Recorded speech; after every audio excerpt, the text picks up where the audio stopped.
In today's video, I'm going to teach you how to fix Steam not detecting controller. If your gamepad isn't showing up in Steam, these steps will walk you through the most reliable fixes, starting with Steam's own settings, then a clean restart, and finally a quick driver refresh in Windows. First, open Steam and go to the Steam menu in the top left corner.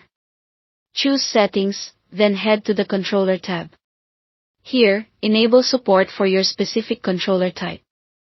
For example, turn on Xbox support for Xbox controllers, PlayStation support for DualShock or DualSense, or Steam controller support if you're using that.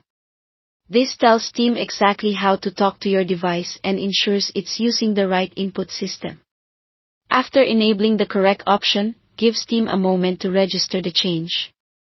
If you've previously toggled multiple types, stick to the one that matches your controller to avoid conflicts.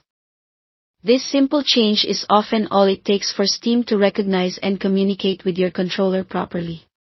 If the controller still isn't detected, restart Steam properly. Fully exit Steam, including the icon in the system tray if it's still running in the background. Then open Task Manager with Ctrl-Shift-Escape, find any Steam processes, right-click, and choose End Task to make sure everything is closed. Now relaunch Steam by right-clicking the Steam shortcut and selecting Run as Administrator.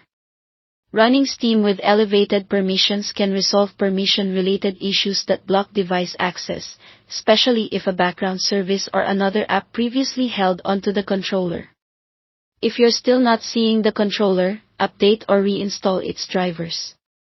Open Device Manager from the control panel. Locate your controller in the list. It may appear under Xbox peripherals, human interface devices, Bluetooth, or even as a USB device depending on how it's connected. Right-click the controller entry, choose Update Driver, and select Search automatically for drivers. Windows will look for the best match and apply it. If the issue persists, right-click the controller again, choose Uninstall Device, confirm, and then restart your PC. Keep your controller connected or reconnect it after the restart. Windows will automatically reinstall fresh drivers, which often fixes problems caused by outdated or corrupted files. Make sure you're connected to the internet so Windows can pull down the right driver if needed. That's it.